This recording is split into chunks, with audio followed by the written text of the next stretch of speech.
फट रही है सर हमारी। Sir just 99 days, sir 99 days बचे हैं, हम 4 देंगे। देखो बेटा, ऑब्वियस सी बात है, सब लोग एक जैसे नहीं होते।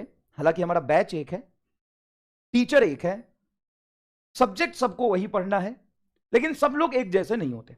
कुछ लोग कह रहे हैं सर सिर्फ 99 डेज 98 डेज बचे सर, कैसे होगा, डर लग रहा है।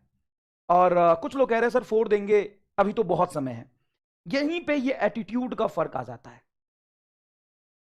जीतने वाले इंसान का एटीट्यूड ये होता है, जितना समय है उसमें ज्यादा चाहिए, उसमें और ज्यादा मेहनत करेंगे, 4 देंगे साहब। और हारने वाला इंसान का एटीट्यूड हमेशा ये रहता है, सिर्फ इतने दिन बचे हैं, भाई इतनी जोर से करेगा तो टट्टी निकल जाएगी, सिर्फ इतने दिन बचे हैं। तो कहां था इतने दिनों से, कहां था इतने दिनों से? सर कोई बात नहीं, अब करेंगे तो तैयारी हो जाएगी क्या? सुनना ध्यान से, अगर तुम थोड़े भी लॉजिकल हो ना, तुम 5वीं 6ठी क्लास के बच्चे नहीं हो, तुम साहब 12th पास कर चुके हो। और मैं परेशान हो गया ये सुन सुन के। जिस दिन बैच स्टार्ट हुआ था, जिस दिन 12th का पेपर हुआ था, बैच स्टार्ट हुआ था, उस दिन भी यही सवाल था, सर अभी से स्टार्ट करें तो हो जाएगा। बैच के 4 महीने बाद, सर अभी से स्टार्ट करें तो हो जाएगा। 11th खत्म हो गया, सर अभी से स्टार्ट करें तो हो जाएगा। क्रैश कोर्स आया, सर अभी से स्टार्ट करें तो हो जाएगा। अब नीट का रिजल्ट, नीट का डेट आ गया, सर अभी से स्टार्ट करें तो हो जाएगा। और यकीन मानिए, अभी से 1 महीने बाद भी हजारों बच्चे ऐसे मैसेज करते हैं, सर अभी से स्टार्ट करें तो हो जाएगा। नीट के 1 महीने पहले बच्चे पूछेंगे, सर अभी से स्टार्ट करें तो हो जाएगा। हजारों वीडियो इस पे पड़े हैं, सर अभी से स्टार्ट करें तो हो जाएगा। अरे जीवन भर सवाल ही पूछेगा कि कब से स्टार्ट करें तो हो जाएगा। हद होती है भाई।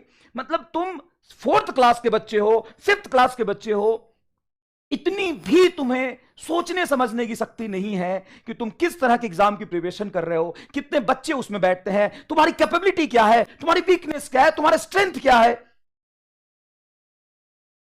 तुम्हारा बस चले तो 1 दिन पहले भी यही पूछोगे, सर अभी से स्टार्ट करें तो हो जाएगा।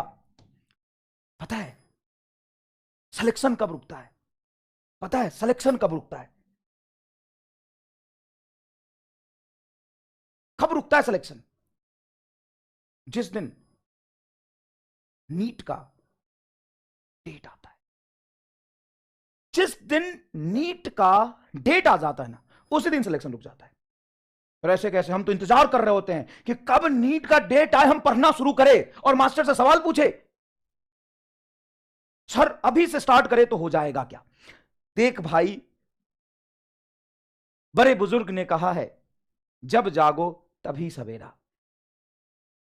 कुछ ना हो, तुम मेहनत करेगा तो जीवन में कुछ अच्छा जरूर हो जाएगा। हाँ, तू अभी से स्टार्ट कर। जो साल भर से पढ़ रहा है उसको थोड़ा एडवांटेज तो मिलेगा ना बेटा। तू अभी से स्टार्ट करेगा तो तुम्हें मेहनत ज्यादा करना पड़ेगा। ऑब्वियस सी बात है। तुम 3 महीने में भी नीट फोड़ सकते हो। नीट एग्जाम में कोई रॉकेट साइंस वाली चीजें नहीं आती है। नीट एग्जाम कोई ऐसा नहीं है कि जो जो हाई मेंटल एबिलिटी, बहुत इंटेलिजेंसी, इन सब चीजों का डिमांड रखता है। वो सिर्फ डिमांड करता है तुम्हारे डेडिकेशंस का, तुम्हारे भूख कितनी है उस चीज को पाने की, तुम्हारे अंदर जिद क्या है, कितना जिद्दी हो तुम उस चीज को पाने के लिए, सिर्फ इस बात का डिमांड करता है। सिर्फ 10 मिनट मैं तुमसे बात करूंगा। देख, जैसे ही नीट का डेट आ जाता है तो 2 तरह के बच्चे होते हैं। देखो, बच्चे ये नहीं कह रहा कि इसका सिलेक्शन होगा इसका नहीं होगा। 2 तरह के बच्चे होते हैं, जिनके कुछ 500 प्लस मार्क्स आ रहे होते हैं और जिनके 300 प्लस मार्क्स आ रहे होते हैं। अब जिसके 500 प्लस मार्क्स आ रहे हैं ना, हजारों मैसेज इधर उधर जाके करते हैं, सर मेरे मार्क्स नहीं बढ़ रहे हैं, क्या करें?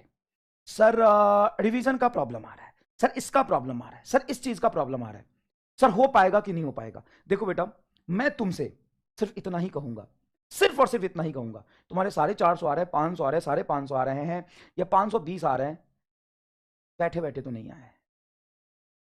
तुमने मेहनत किया है ना, तुमने मेहनत किया है ना, तुमने समय दिया है ना, तभी आ रहा है। सर लेकिन सिलेक्शन तो 650 पे होता है, 625 पे होता है। भाई साहब सिलेक्शन कितने पे होता है मुझे नहीं पता। या हम उसके बारे में बात नहीं कर रहे हैं, हम सिर्फ इस बारे में बात कर रहे हैं कि तुम्हारे 500 480 आ रहे हैं, 450 500 525 आ रहे हैं, क्या वो बिना पढ़े आ रहे हैं? अगर तुम में बुद्धि नहीं होता तो क्या इतने आते? अगर तुम सही जगह पे सही मेंटर से नहीं पढ़ रहे होते, सही बैच में नहीं होते, तो क्या इतने आ जाते? नहीं सर। अगर तुम में कैपेबिलिटी नहीं होती तो क्या इतने आ जाते? नहीं सर। कुछ तो है हम में, हम सही जगह पे हैं, हम मेहनत कर रहे हैं, लेकिन कहीं ना कहीं लैग हो रहा है। ठीक है, अब 10,000 बच्चे होंगे मान लो अपने बैच में जिसके इतने मार्क्स आ रहे हैं। अब 10,000 बच्चों का कोई एक कॉमन प्रॉब्लम तो नहीं है, सबका प्रॉब्लम अलग अलग है। बस अभी जिनके 500 नंबर आ रहे हैं उनमें से मेजोरिटी का सिलेक्शन बस इस बात से रुकता है कि जैसे ही नीट का डेट आया, वो इस बात से पैनिक हो जाते हैं कि अचानक से मेरे पे लोड बढ़ गया, रिवीजन कैसे करे समझ नहीं आ रहा, टेस्ट को मैनेज कैसे करे समझ नहीं आ रहा, टेस्ट देने में सिली मिस्टेक्स हो जा रहा, नंबर नहीं बढ़ रहा, 2 सब्जेक्ट स्ट्रांग है ये खराब है, इस चैप्टर में मेरा ये खराब है। बेटा अभी भी 90 से 100 डेज तुम्हारे पास है। तुम बस एक काम करो, तुमने बहुत सिस्टमैटिक तरीके से पढ़ा है, इस बात का प्रूफ है कि तुम्हारे इतने नंबर आ रहे हैं। बस तुम एक काम करो, एक पेज लो और किस वजह से तुम्हारे नंबर नहीं बढ़ रहे हैं ना उस पर लिखो। कोई तो रीजन होगा। तुम्हारा रीजन यह हो सकता है कि टेस्ट से पहले रिवीजन नहीं होता, रीजन यह हो सकता है कि क्वेश्चन प्रैक्टिस तुम उतने नहीं करते होगे, टेस्ट में नए क्वेश्चंस आ जाते होंगे। तुम्हारा वीकनेस यह हो सकता है कि तुम सिली मिस्टेक्स कर देते हो, सिली मिस्टेक कर देते हो। तुम में कितनी कमियां है ना इस बात से फर्क नहीं पड़ता। तुम अपनी काउंटलेस कमियों को लिखो, जो तुम्हें लग रहा है ना तुम लिखो। तुम में कुछ अच्छाई है तो कुछ कमी भी होगा ना। सर हमारा फिजिक्स ही खराब है सर पूरा, तो लिख मेरा फिजिक्स खराब है। अब ऐसा भी नहीं होता कि फिजिक्स पूरा खराब है, फिजिक्स में मेरे 6 चैप्टर खराब है, लिख लिख और अपने आप से ईमानदार बनो। और ये सब चीज करने के लिए ना तुम्हें किसी टीचर के पास जाने की जरूरत नहीं है, कोई यूट्यूब वीडियो देखने की जरूरत नहीं है, ना ही तुम्हें अपने दोस्तों से बात करने की जरूरत है। तुम अपनी कमी खुद समझते हो। और तुम ये क्यों नहीं मान रहे यार कि तुम बच्चे नहीं रहे? अब तुम ये क्यों नहीं मान रहे? तुम अपना आगे का स्ट्रैटेजी खुद बना सकते हो। कुछ दिन पहले ही मैंने कहा था, दूसरे की गर्लफ्रेंड, दूसरे का नोट्स और दूसरे का स्ट्रैटेजी आपके किसी काम का नहीं है, बस वो दिखने में ही अच्छा लगता है। हाँ, स्ट्रैटेजी भी जोड़ दिया। दूसरे की गर्लफ्रेंड, दूसरे की स्ट्रैटेजी और दूसरे का नोट्स आपके किसी काम का नहीं है। हाँ, और दूसरे का मोटिवेशन भी। दूसरे का नोट्स, दूसरे की स्ट्रैटेजी, दूसरे का मोटिवेशन और दूसरे की गर्लफ्रेंड आपके किसी काम का नहीं है। अगर आप किसी शहर के किसी हॉस्टल में रह रहे हैं, या फिर आप लाइब्रेरी में जाके पढ़ रहे हैं, या फिर आप कहीं ग्रुप स्टडी करते हैं अपने मोहल्ले में, तो ये प्रॉब्लम ना तो किसी टीचर से जाके शेयर करना है, ना तो होता है मान लो कोई लाइब्रेरी में हम पढ़ने जा रहे हैं, उस लाइब्रेरी के कोई नेता होते हैं, एक भैया होते हैं जिनसे सब जाके पूछते हैं कि भैया कैसा लग रहा, आप कुछ बताइए इस बार पेपर कैसा आ सकता है। अबे उसको इतना ही पता होता तो कॉलेज में नहीं होता, बेवकूफ है वो। भैया आप बताइए कि मेरा सिलेक्शन होगा कि नहीं होगा। अरे भैया को खुद ही नहीं पता, और भैया को अगर फ्यूचर पता होता। अच्छा भैया बताते भी है, तुम्हारा ये कमजोर लग रहा है, तुम यहां मेहनत करो, कंप्लीट आइसोलेशन। भैया तो छोड़, अपने मां बाप से भी रिश्ता तोड़ दे। इस 3 महीने तुम्हें कंप्लीट आइसोलेशन में जाना ही है। कंप्लीट आइसोलेशन सबसे बड़ा इंपॉर्टेंट और जरूरी काम है कि तुम्हें कंप्लीट आइसोलेशन में जाना है। Complete isolation. तुम्हें अपने वीकनेस को लिखना है, अपने स्ट्रॉन्ग पॉइंट को भी लिखो, ताकि तुम्हें थोड़ा मोटिवेशन मिले कि मेरा ये ठीक है, ये खराब है। अब तुम्हारे नंबर अगर 480 आ रहे हैं तो नेक्स्ट एग्जाम में जान लगा दो, अपने 2 वीकनेस पे काम करो, उसको 490 लाने की कोशिश करो। यहां से सीधा 550 नहीं जाएगा। तुम्हारे 500 नंबर आ रहे हैं बेटा, तू मेहनत कर, तू जितना कर रहा था उससे थोड़ा ज्यादा पर, तू 510 नंबर लाने की कोशिश कर। और कैसे नहीं होगा यार, जब 500 आ सकते हैं तो 510 क्यों नहीं, 510 आ सकता है। 20 दिन और पढ़ेगा, खूब मेहनत करेगा अपनी 10 कमजोरियों पे। अरे कुछ तो कमजोरी है, तभी तो नंबर नहीं आ रहे ना यार, कुछ तो प्रॉब्लम है ना। वो प्रॉब्लम मैं जानता हूं क्या? मैं कंपटीशन की तैयारी कर रहा हूं, मैं फिजिक्स केमिस्ट्री पढ़ा हूं क्या? सॉरी, बायोलॉजी पढ़ा हूं क्या? नहीं तो मैं कैसे बताऊं नीट कैसे क्वालिफाई होगा, कैसे पढ़ने से, और क्या स्ट्रेटजी रखनी है? अरे मैं तो सीधा साधा मास्टर हूं जो खाली फिजिक्स पढ़ाता हूं, मुझे फिजिक्स आता है बस। तो मैं तुम्हें क्या स्ट्रेटजी दे दूंगा? एक बायोलॉजी का मास्टर क्या स्ट्रेटजी दे देगा बता? या नेतागिरी करने से, है ना, ग्रुप डिस्कशन करने से, भाषणबाजी करने से क्या हो जाएगा? तू 6ठी क्लास का बच्चा है, तू 5वीं क्लास का बच्चा है, नहीं है ना? और जब तू इतने नंबर ला सकता है, इतने नंबर ला सकता है, तो इससे 20 ज्यादा नंबर क्यों नहीं ला सकता? 20 नंबर ज्यादा क्यों नहीं ला सकता? बता, इसका रीजन बता मुझे। तू मेरे से आगे पूछेगा, सर आप बताओ, नंबर नहीं बढ़ रहे 2 महीने से, आप बताओ। अबे मैं क्या बताऊं तुम्हारी प्रॉब्लम? तू कहां लैग कर रहा है? रियलिटी में तुम जो फील कर रहे हो उसको मैं कैसे समझूं? तुम्हारा बायोलॉजिकल साइकिल क्या है, तुम्हारा पास्ट क्या है, तुम्हारा फ्यूचर क्या है? तुम कहीं लड़कीबाजी के चक्कर में तो नहीं पड़े हो? मैं क्या जानूं किस वजह से तेरा नंबर कम आ रहा है? तू अकेले रहता है, दिन भर सोता रहता है, तू सिर्फ इतना सोचता है कल पढ़ूंगा, परसों पढ़ूंगा। अब क्या प्रॉब्लम है वो तुम्हें पता है, अब तुम्हें पता है तो उस पर काम करो। मैं तुम्हें बता दूं, 90 दिन बच्चे हैं, ये चैप्टर लिख लो जो अभी करने हैं, 10 दिन में रिवीजन करना, इतने टेस्ट देना। तुम्हें नहीं पता कि टेस्ट देने से नंबर इंप्रूव होता है, और टेस्ट देने से अपनी कमियां पता चलती है, और 15 टेस्ट देना जरूरी है? तुम्हें नहीं पता? नहीं पता है ना, तो एक काम कर, अगले साल ड्रॉप कर ले। तुम्हें यह भी नहीं पता? तो तुम्हें यह नहीं पता कि अभी 90 दिन बचे हैं, इसमें से हम कोशिश करेंगे कि 30 दिन में हम पूरा सिलेबस खत्म कर ले, और अगले 30 दिन में हम रिवीजन करेंगे, और अगले 30 दिन में हम टेस्ट देंगे। तो पहले 30 दिन में टेस्ट दे और फाइंड आउट करके तुम्हारी कमी क्या है। हर आदमी का प्लान अलग होता है, हर आदमी का टाइम अलग होता है, हर आदमी का मेंटल स्टेट अलग होता है, हर आदमी का काम करने का तरीका अलग होता है। और हमने हजारों बच्चे देखे ऐसे जिसके 250 आ रहे होते हैं, और वो नीट एग्जाम में 500 लेके आता है, 550 लेके आता है। और अपनी स्ट्रेटजी कभी से शेयर मत करो, किसी से शेयर मत करो, और ना ही उसको वेरीफाई करो। तुम्हारा टाइम जोन है, तुम्हारा तरीका है, तुम पढ़ो। कोई अच्छा दोस्त मिलता है, बहुत अच्छा दोस्त मिलता है, जो तुम्हारी 2-4 डाउट बता सकता है सब्जेक्ट में, उससे बात करो। रिवीजन प्रॉब्लम बच्चा लिखता है, तो रिवीजन प्रॉब्लम क्यों है? तो टाइम नहीं है, सबके पास उतनी ही टाइम है। अगर कोई कर पा रहे, आप नहीं कर पा रहे, तो क्यों नहीं कर पा रहे? मैं गोली खिला दूं क्या एक, जिससे रिवीजन हो जाएगा? और जिनके सारे 300 नंबर आ रहे हैं, उनको लगता है डर।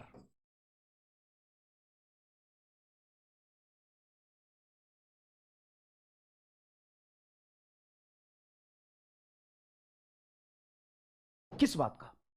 क्या है तुम्हारे पास जो तुम खो दोगे? किस बात का डर है भाई? कौन से तुम डॉक्टर बनने वाले थे, तुम गवर्नर हो कहीं के, और तुम्हारी गांव में इज्जत है? क्या है, किस बात का डर लग रहा है? कुछ है खोने के लिए तुम्हारे पास? कुछ है खोने के लिए तो बताओ। नहीं ना? तो चुपचाप, 3 महीना बचा है, अपनी दशा और दिशा दोनों बदल लो, सुधर जाओ। और लास्ट के 3 महीने का जो गेम होता है ना, नीट कौन फोड़ेगा वो वही डिसाइड करता है। लास्ट के 3 महीने में कौन कितना बेहतरीन खेलता है। आपने पिछले 9 महीने में मेहनत किया होगा, चाहे आपकी तैयारी कितनी भी हो, चाहे आप 600 नंबर ला रहे हो, 650 नंबर ला रहे हो, 500 नंबर ला रहे हो, आपने पिछले 9 महीने में जो तैयारी किया है ना, और उसका अगर आउटपुट एक्स है, ईमानदारी से बता रहा हूं, वो कहीं खराब नहीं जा रहा, उसका आउटपुट आपको हमेशा काम आएगा। उसका अगर आउटपुट एक्स है, तो लास्ट के 3 महीने में जो पढ़ेगा ना, उसका आउटपुट 2x होने वाला है, डबल। सर हमने 3 महीने में जो पढ़ा, उसका रिजल्ट जो एग्जाम में दिखेगा, सॉरी पहले 9 महीने में जो पढ़ा उसका रिजल्ट जो एग्जाम में दिखेगा वो एक्स है बस, और अभी 3 महीने में जो पढ़ेंगे वो 2x है। हाँ, और 100 दिन बहुत होते हैं अपनी कमियों को सुधारने के लिए, जब आपको आपकी वीकनेस पता हो तो।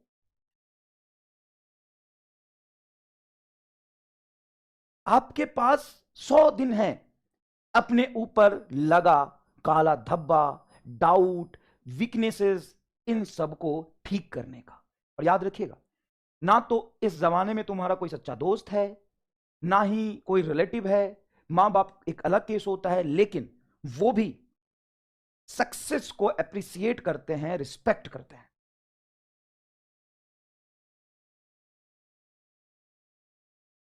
मैंने कोचिंग इंडस्ट्री में या कोचिंग इंस्टीट्यूट में जितने दिन रहा, कई बार ऐसे देखे कि पेरेंट्स आते हैं पेरेंट टीचर मीटिंग में। उनके दो बच्चे हैं, एक बच्चा टेस्ट में बहुत अच्छा कर रहा है, अच्छा या सेलेक्ट हो गया, और दूसरा बच्चा बहुत बेकार कर रहा है या फिर वो सेलेक्ट नहीं हो पाया है। उसी इंस्टेंट पे सबके सामने वो कहते हैं ये मेरी बेटी बहुत अच्छी है, ये घर का नाम रोशन करेगी, और ये नालायक है, इससे कुछ नहीं होगा, पता नहीं मैंने इसको पैदा ही क्यों की। सबके सामने। तो कोई मतलब नहीं है, देख कोई मतलब नहीं है। और तेरी जितनी कामचोरी है ना, अगर तू डॉक्टर बनना चाहता है तो, नहीं बनना चाहता है तो कोई मतलब नहीं। अगर डॉक्टर बनना चाहता है तो इस 100 दिन में अपनी दशा और दिशा दोनों सुधारने का मौका है तुम्हारे। और अगर तुम अभी भी जिद पे आ गए कि मुझे करना है, तो तुम कर ले जाओगे। सर कैसे? कुछ तुम डिसाइड करो ना। तुम्हें नहीं पता फिजिक्स केमिस्ट्री बायोलॉजी पढ़ना है, PYQ करने हैं, टेस्ट देने हैं, अपने वीकनेसेस पे काम करना है, कंसिस्टेंसी मेंटेन करना है, बस ऐसे। सर इतना किया भी, लेकिन अगर मेरे 450 नंबर ही रह गए नीट में तो? अच्छा, अगर आप इतना नहीं कर रहे तो कितने नंबर रह जाएंगे? सर तो दो ही सर रहेगा सर। सर हाँ तो उससे तो ज्यादा अच्छा है ना 450 नंबर। कुछ तो कर पाएगा अच्छा अपने जीवन में, कुछ तो अच्छा कर पाएगा ना अपने जीवन में। तो अगर कर रहा है तो ऐसा कर जो सबसे बेहतरीन हो, और नहीं करने का मन है तो छोड़ दे।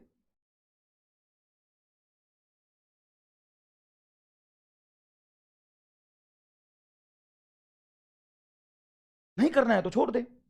और तुम बहुत छोटे बच्चे नहीं हो, तुम्हें पता है कि एग्जाम क्वालिफाई करने का कोई शॉर्ट ट्रिक नहीं होता। एक बच्चे का कल मेरे पास मैसेज आया, सर मैंने 20 दिन पहले यकीन ज्वाइन किया है, और you know and you wait understand कि सर इतना टाइम तो नहीं है, तो आप मुझे सारे एमआर स्टार लिख के दे दो। अबे भाई, मैं चीख चीख के चिल्ला चिल्ला के समझाता रह गया कि एमआर स्टार एक कंसेप्ट है, आपको संघर्ष करना पड़ेगा, आपको चीजें सिस्टमेटिक तरीके से सीखनी पड़ेगी, कोई शॉर्ट ट्रिक नहीं है। तो भी तुम नहीं मानते हो यार, तो भी तुम नहीं मानते हो।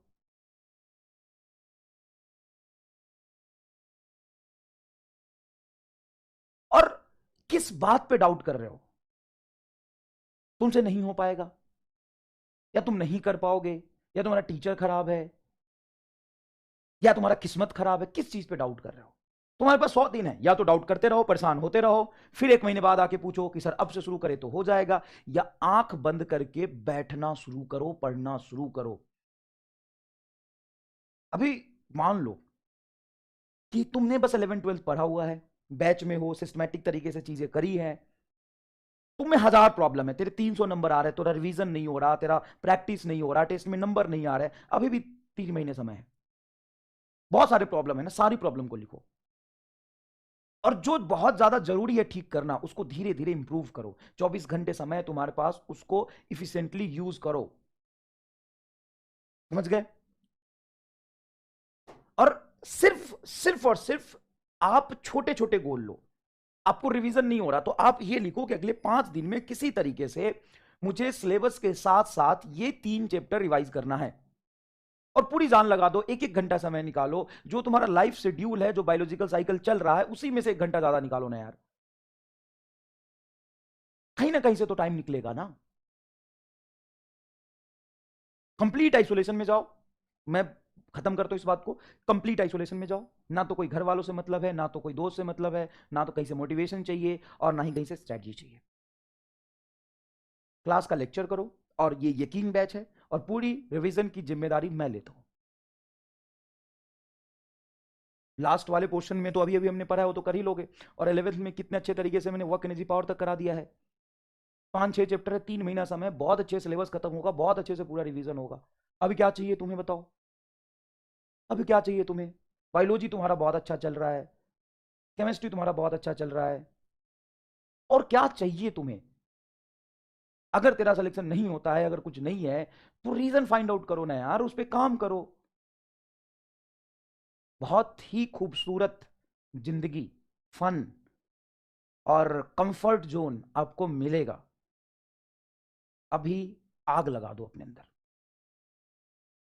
तुम्हें नहीं पता कि कितना खूबसूरत जिंदगी तुम्हारा इंतजार कर रहा है। तुम्हें नहीं पता। तुम्हारे अंदर जितने भी डिस्ट्रैक्शन है, जितने तुम्हें फन चाहिए, जितने तुम्हें मजे करने हैं, सब कुछ मिलेगा। समझ में आया कि नहीं? सब कुछ मिलेगा। तो फटाफट अपने वीकनेसेस पे काम करो। नंबर नहीं बढ़ रहे हैं तो लिखो, उसके 50 रीजन होंगे। दो दो रीजन पे काम करो 4-4 दिन में। अभी 100 दिन है, सफिशियंट टाइम है। अच्छा, नोट्स जब रिवाइज कर रहे हो ना, तो नोट्स को कंप्लीटली रिवाइज करने की जरूरत नहीं है। पहले थ्योरी पढ़ो, थ्योरी पढ़ो, और उसके 4 नोमेनिकल कर लो। सारे नोमेनिकल करने जरूरी नहीं है। और वो नोमेनिकल करो जिसमें पहली बार में आप फंस गए थे, मुझे पता है। और यकीन मानो, तुम जितने टेस्ट दोगे ना, चाहे तुम यहाँ के दो, वहाँ के दो, कहीं के दो, फुल लेंथ पेपर तो कम से कम तुम्हें 20 देना ही है। कहीं के भी टेस्ट दोगे, तुम्हें नोट्स से सवाल देखे हुए मिलेंगे। और ये अच्छी बात है, ये अच्छी बात है। देखे हुए सवाल मिल रहा है, एकदम मजा आ जाएगा। एग्जाम में देखे हुए सवाल मिल जाएंगे, बताओ कितना सुकून मिलेगा। कितनी अच्छी बात है ये। अगर तुम पूरा रिवाइज नहीं कर पा रहे हो, मतलब तुम्हें लग रहा है कि सर काइनेमेटिक्स रिवाइज करने में बहुत टाइम लगेगा, तो किसने बोला काइनेमेटिक्स के हर सवाल रिवाइज करने हैं? ऐसा भी है कि काइनेमेटिक्स से एक ही कंसेप्ट पे 4-4 सवाल है। तुम एक सवाल करो, थ्योरी पूरा करो, लेकिन थ्योरी पूरा करो, सवाल सारे प्रैक्टिस मत करो ना। अच्छा, जो सवाल बहुत ईजी है, तुमने पहली बार में कर लिया, तो उसको रिवाइज करने का कहां सेंस है? तुम तो वो चीजें रिवाइज करो जो वो क्वेश्चन रिवाइज करो जो तुमसे पहली बार में नहीं हुआ था, या वो कंसेप्ट रिवाइज करो जो पहली बार में समझने में दिक्कत आई थी, या तुमने डाउट पूछा था। और थ्योरी पूरा रिवाइज